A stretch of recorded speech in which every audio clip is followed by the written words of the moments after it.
नमस्कार, मैं धनंजय कुमार द नागरिक में आपका स्वागत है। आज विशेष बातचीत में हम बात करने आए हैं कि जो देश को आज़ादी मिली और आज़ादी के बाद जो हमारा संविधान बना, संविधान में कहा गया कि सारे लोग जो इस देश में बसते हैं उस देश के नागरिक हैं और सबके बराबर अधिकार है। सब समान हैं, सबको एक वोट देने का अधिकार है और जो सरकार चुनी जाएगी वो जनता के या नागरिकों के वोटों से चुनी जाएगी। नागरिक चुनेंगे कौन इस देश का नेता होगा, कौन इस देश की सरकार को चलाएगा। और सरकार की भूमिका ये थी कि सरकार जो है धर्मनिरपेक्ष तरीके से सभी नागरिकों को बराबर मानते हुए जाति, धर्म, लिंग के आधार पर कोई भेदभाव न हो। लेकिन जो हमारा देश आज 75 साल बाद है, हम देख रहे हैं कि देश में सरकार ही ऐसी है जो भेदभाव कर रही है और नागरिकों को भी जैसे लगता है कि वायरस लग गया है। वो नागरिक नहीं है, वो धर्म और जाति में बट गए हैं। धर्म का पाखंड उनके लिए धर्म हो गया है।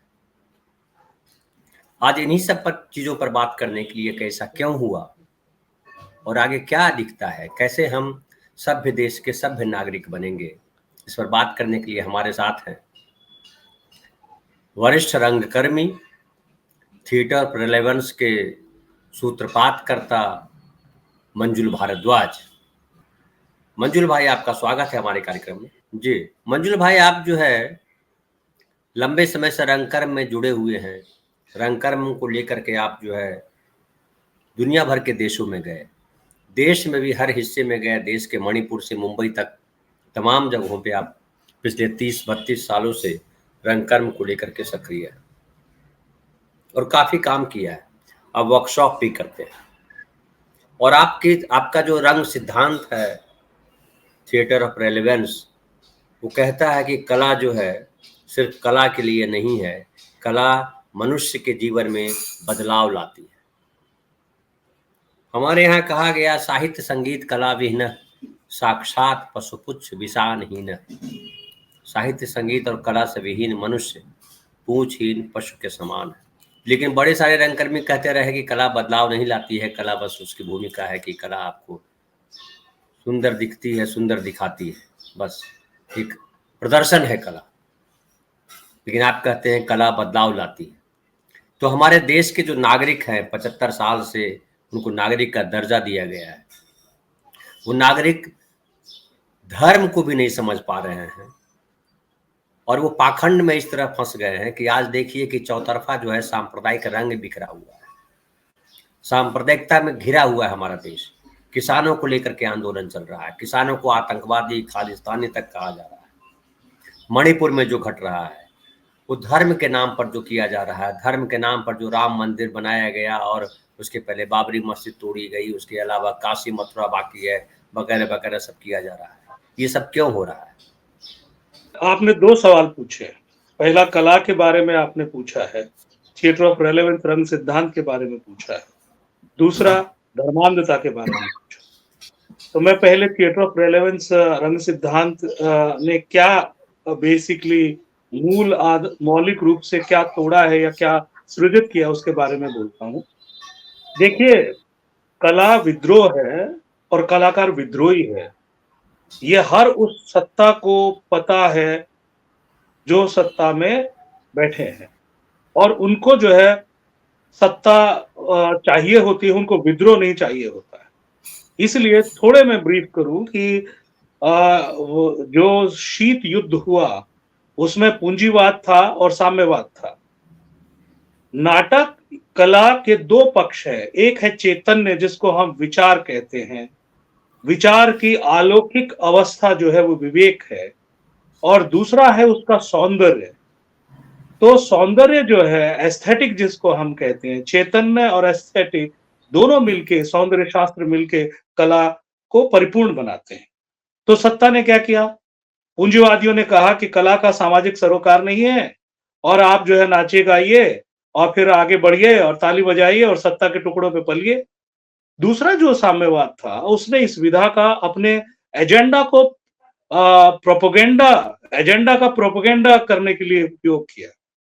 लेकिन थिएटर ऑफ रेलेवेंस ने इन दोनों जो सत्ता दोनों प्रकार की है उनके चक्रव्यूह को भेदते हुए ये कहा कि कला या रंगमंच या रंगकर्म एक उन्मुक्त मानव दर्शन है जो मानव को उन्मुक्त करता है।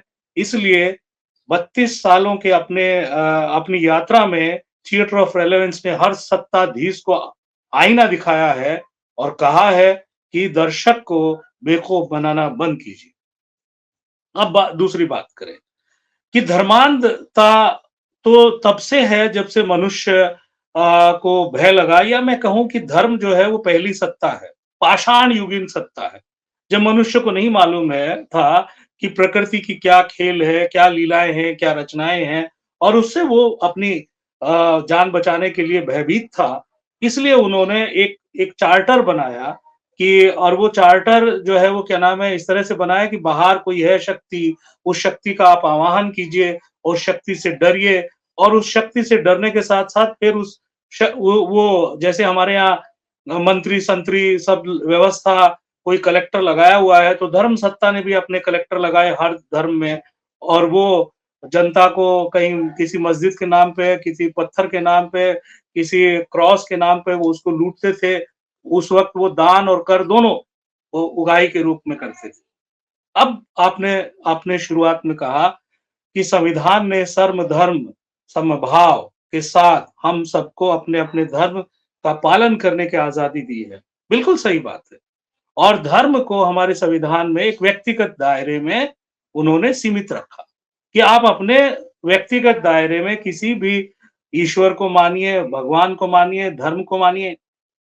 लेकिन उन्होंने ये भी कहा, जैसे महाराष्ट्र में अभी नरेंद्र दाभोलकर की हत्या के बाद एक कानून है कि आप पाखंड मत कीजिए, आप अंधश्रद्धा या बलि प्रथा जो भी है, पाखंड को मत कीजिए। आजादी के समय जो धार्मिक उन्माद, वैमनस्य, हत्या और देश का बंटवारा हमने देखा, लेकिन हुआ क्या कि स्कूल हो, कॉलेज हो, या कोई भी शिक्षण संस्थान हो, उसमें सरस्वती जी विराजमान रही, या आपने धार्मिक मदरसों को आपने अनुमति दी, आपने स्कूलों का नाम सरस्वती विद्या मंदिर कर दिया, कोई मदरसा अपने धर्म के नाम पे उसका नामांकरण हुआ, इधर से होली फैमिली और पता नहीं कौन कौन से चर्च के स्कूल स्थापित हुए। और हुआ ये कि जो संविधान सम्मत या संवैधानिक मूल भावना जो सब में आनी थी, वो दरअसल धार्मिक भावना के रूप में आ गई। यानी कि आप देखिए 14-15 साल तक जो बच्चा स्कूल में जाता है, वो सुबह-सुबह अपने स्कूल में जाके प्रार्थना शुरू करता है। प्रार्थना किसकी होती है? मांगने की होती है। हे दाता इतनी शक्ति हमें देना, या तो एक ही धर्म है जो मनुष्य को मनुष्य मानता हो, या हे ईश्वर हमें विद्या का दान दीजिए।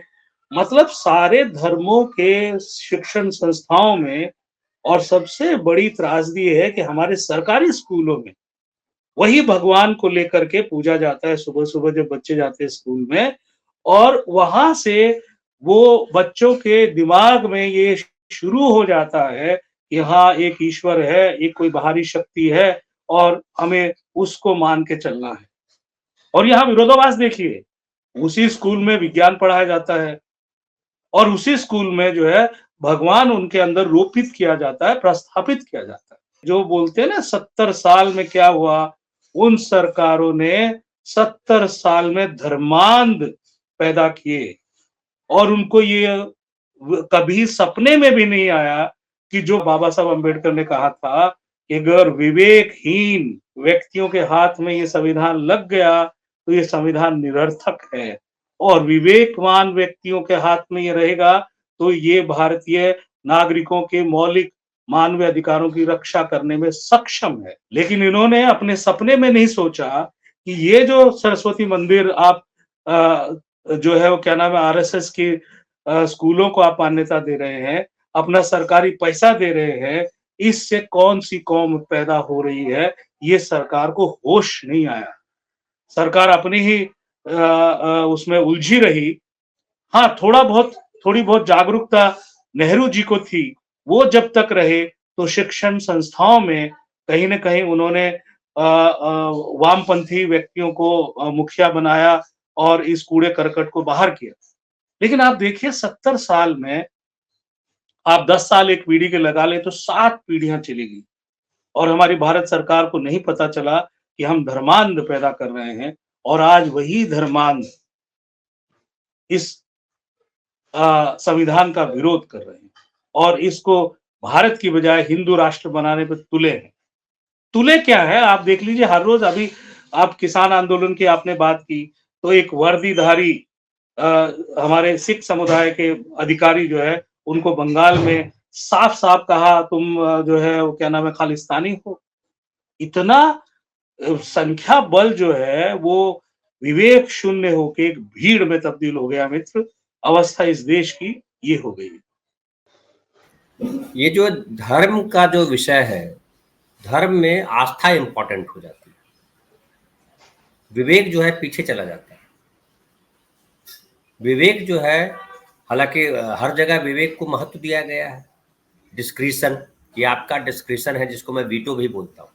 डिस्क्रिशन जो है उस व्यक्ति का वीटो है, चाहे राष्ट्रपति का हो, चाहे जज का हो, चाहे वो मुख्यमंत्री का हो, चाहे जो है वो राज्यपाल का हो। तो विवेक को तो इतना महत्व दिया गया आपने कि हर कानून के ऊपर कर दिया उसको, विवेक को हर व्यवस्था के ऊपर कर दिया विवेक को। दूसरी तरफ आप आस्था लेकर के आ जाते हैं और आस्था जो है विवेक के माथे पे बैठ जाती है।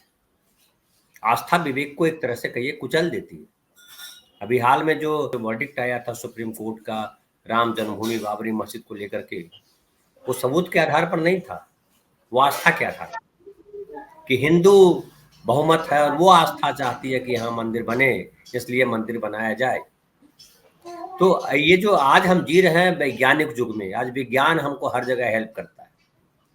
हम चाहे इंटरनेट से बात करें, चाहे हम ये वीडियो कर रहे हों, चाहे दो पढ़ाई कर रहे हों या डॉक्टर के यहाँ जाए, सड़क पे चले, कहीं जाना ना हो, हर जगह बिना विज्ञान के कहीं कोई जगह नहीं है।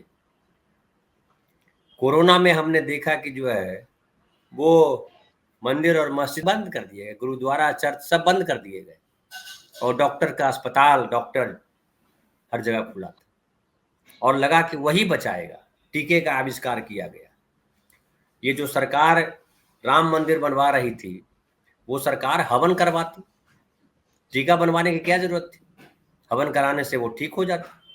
बावजूद ये हर आदमी जान रहा है, पब्लिक समझ रही है, सरकार भी इस बात को समझती है और सरकार की भूमिका है कि जो अंधविश्वास में पड़े हुए लोग हैं, दूर दराज से गांव मुझे याद आते हैं जहां तंत्र विद्या, मंत्र विद्या, पता नहीं क्या क्या विद्या चलती थी या झोला छाप डॉक्टर होते थे, अब उसको हटा करके डॉक्टर वहां बिठाए जा रहे हैं, डॉक्टर लाए जा रहे हैं, हर चीज साइंटिफिक तरीके से कहने की बात कही जा रही है। दूसरी तरफ इतना अंधविश्वास फैलाया जा रहा है। ये दोनों के बीच में कौन ऐसा है जो लाभ उठा रहा है, कौन है जो बेवकूफ बना रहा है आम आदमी को? आम आदमी को साइंटिफिक टेम्पर वाले ढांचे में ढलने क्यों नहीं दे रहा है? जाहिर है कि जो हमारे सामने दिख रहा है वो है कि जो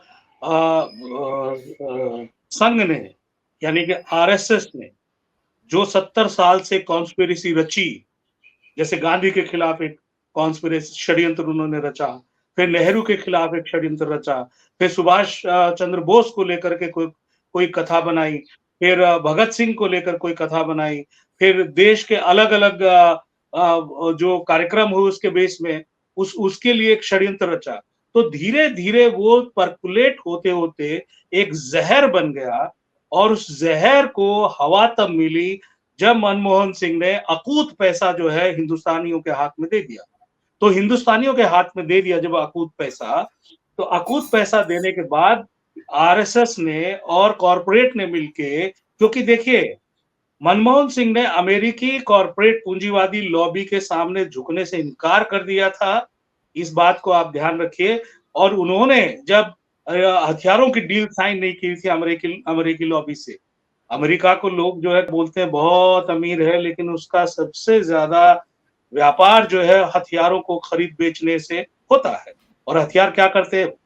वो हत्याएं कराते हैं, दुनिया में लूटपाट करते हैं। तो जब मनमोहन सिंह ने 2G स्पेक्ट्रम के शोर के बाद हथियारों की डील साइन नहीं की, तो ये कॉरपोरेट विकारी संघ, आपको मालूम है जो लोकप्रिय हिंदू प्रधानमंत्री आज इकलौता हुआ देश में, उसको अमेरिका ने वीजा नहीं दिया था, लेकिन आप देखिए इन्होंने उसको भांपते हुए गुजरात में वाइब्रेंट गुजरात नाम का एक इवेंट शुरू किया। सारे पूंजीपति वहां मिले और वो उनका एक मकसद था कि हमको हिंदुस्तान को ग्राहक बना के उसको लूटना है, और आज वही हो रहा है। और इसमें सबसे बड़ी बात ये हुई कि ये जो नेक्सस बन गया ग्लोबलाइजेशन में कि उन्मुक्त व्यापार करने के उसमें कि धर्मांध और पूंजीपति यानी पैसा और धर्मांधता एक साथ जुड़ गए, और उसी का नतीजा है देश में जो हो रहा है।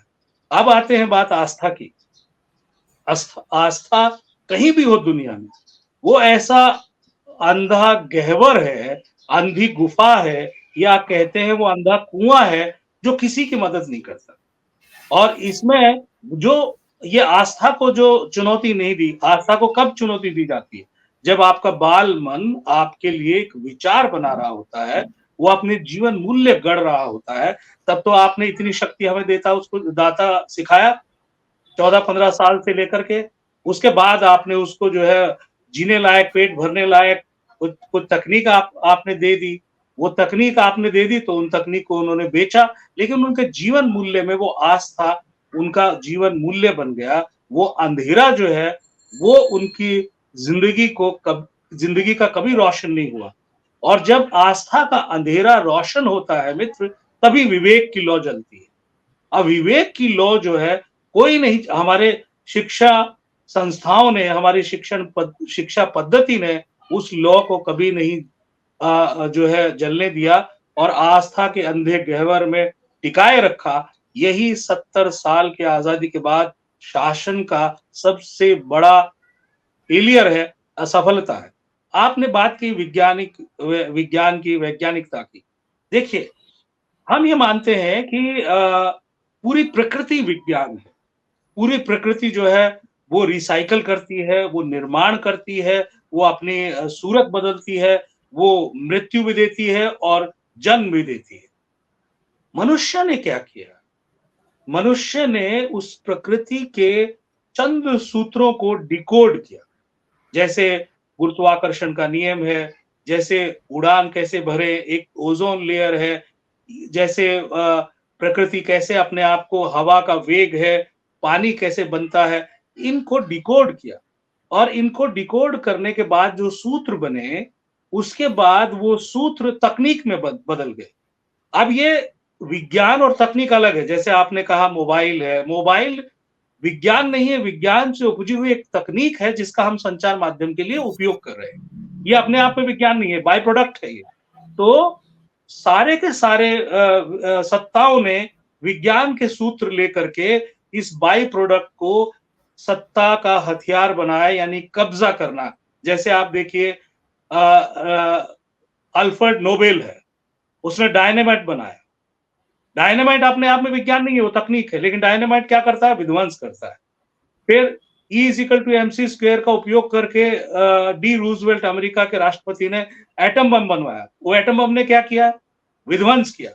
आप देखिए हमारे यहाँ बड़ा प्रचारित किया गया कि एक जो है मिसाइल मैन है, वो 5 बार नमाज पढ़ते हैं। अभी आपने देखा होगा कि उपग्रह छोड़ा, मंगलयान छोड़ा, और उसमें आप देख लीजिए कि वो बिंदिया लगाए, मंगलसूत्र पहने, यानी कि वो आस्था और पितृसत्ता के सारे मूल्यों के साथ उन्होंने वो उपग्रह छोड़ा। मैं ये कहना चाहता हूं कि विज्ञान अलग है, विज्ञान से के सूत्रों से निकली तकनीक अलग है, और हम गलती ये करते हैं कि हम टेक्नोक्रेट को वैज्ञानिक समझने लगते हैं। टेक्नोक्रेट जो है वो केवल विज्ञान के सूत्रों का उपयोग करके, चाहे वो आस्थावान हो, धर्मांध हो, या धर्म को नहीं मानने वाला, लेकिन वैज्ञानिक जो है उसका पूरा का पूरा जो चिंतन है वो प्रकृति के चक्र के साथ होता है। और प्रकृति के चक्र के साथ जिसका शोध होता है, वो मैं कहूं एक नया आयाम है कि वो अध्यात्म की तरफ भी जाता है। क्योंकि जब आप अपने आप से निरंतर सवाल पूछते हो, अपना अध्ययन करते हो तो अध्यात्म। और यहाँ मैं एक बिंदु और कर दूं, भारत की गलत पहचान जो है दुनिया को बताई गई ठेकेदारों द्वारा। उन्होंने कहा भारत एक धार्मिक देश है। भारत धार्मिक देश नहीं है, भारत आध्यात्मिक देश है।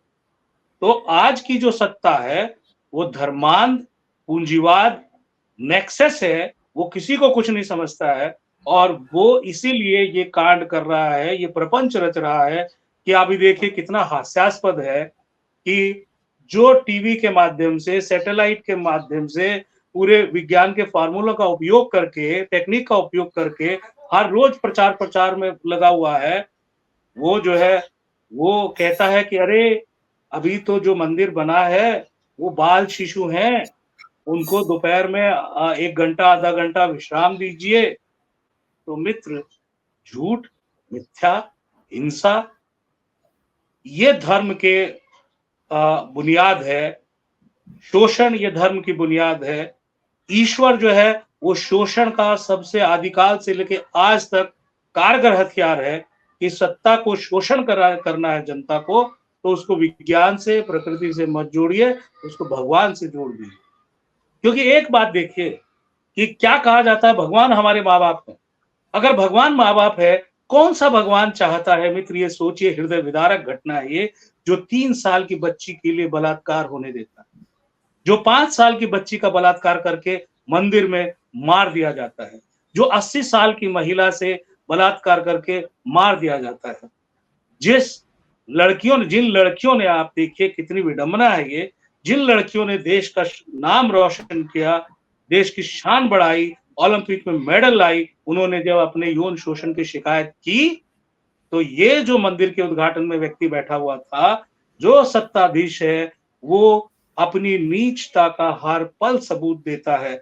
ये बलात्कारियों के साथ, ये भ्रष्टाचारियों के साथ, ये दंगल, हिंसा और हत्यारों के साथ ये संसद में बैठता है मित्र। तो अब इसको जो धर्म वाले हैं वो बता दें कि कौन से धर्म में ये कर्म जो है, ये कुकर्म जो है उनको सराहा जाता है। तो ये आपको हमको देखना है। और सबसे बड़ी मित्र बात ये देखनी है उन महिलाओं को, जो महिलाएं बढ़ चढ़ के जय जयकार कर रही है धर्म का, उनको ये देखना है क्या इस पूरे कर्म कांड में सीता का नाम लिया गया? कहीं सीता है? इसका साफ साफ संदेश है कि संविधान ने महिलाओं को समान नागरिक माना, मनुष्य माना, और धर्म उनको मनुष्य नहीं मानता है। धर्म वही मानता है जो उन्होंने कहा है, तुलसीदास जी ने, ताड़न के अधिकारी मानता है। मतलब महिला को महिला होने का दर्जा संविधान ने दिया, किसी धर्म ने नहीं दिया। तो अब नागरिकों को ये सोचना है कि जो संविधान हमें मनुष्य होने का अधिकार देता है, मानवीय गरिमा और ऊष्मा से भरता है, ये चीखते चिल्लाते ना हर पल, क्या हुआ 70 साल में, तो इनको बता दीजिए 70 साल में भारत में हर मनुष्य पहली बार कानूनी रूप से मनुष्य कहलाए, कानूनी रूप से समता समानता के मूल्यों से सारे भारतीय एक हुए और उन्हें मानवीय दर्जा मिला, मौलिक अधिकार मिले। 70 साल से पहले कोई भी राजा रहा हो, भारत के इतिहास में देख लीजिए, उन्होंने केवल वर्णवाद से शासन किया या धर्म से शासन किया, लेकिन संविधान से शासन 70 साल में देश में पहली बार। लेकिन 70 साल शासन करने वाली सरकारें ये भूल गई कि वो स्कूलों में जो ईश्वर सबके मन में बिठा रही थी, जो आस्था का अंधा कुआं उनके अंदर खोद रही थी, आज वो उसी के अंदर गिर गई है। जी मित्र, तो बहुत बहुत धन्यवाद, आपने बात की, स्पष्ट किया बहुत कुछ को, आस्था और जो विवेक है उसको। दोस्तों, इस तरह के कार्यक्रम हम इसलिए करते हैं ताकि आप समझें नागरिक होने के अर्थ को, मनुष्य होने के अर्थ को। मनुष्य होने का अर्थ ये है कि जिसे मुझे मेरी जो इच्छा है दूसरे की भी इच्छा हो सकती है, तो दोनों इच्छाओं के बीच संतुलन ही है मनुष्य होने का अर्थ। वरना इच्छा है जानवरों वाली इच्छा तो सबके पास है, सब जानवरों के पास है। मनुष्य तो तभी हम बने जब सभ्य हुए, जब हमने दूसरों को भी समझा कि ये भी जैसे हम हैं वैसे वो हैं। तो जब तक हम बराबर, संविधान ने यही तो कहा कि सब सारे मनुष्य बराबर, सब एक, वो जाति में बटे हुए हों, धर्म में बटे हुए हों भले, लेकिन हम जाति धर्म को नहीं मानते हैं, हम केवल मनुष्य को मानते हैं। आपको मानना है जाति धर्म तो मानिए, लेकिन ये ध्यान रखिए कि सब मनुष्य हैं, वो स्त्री पुरुष में भेद नहीं किया। इसको समझना जरूरी है, यही मूल तत्व है हमारे संविधान का।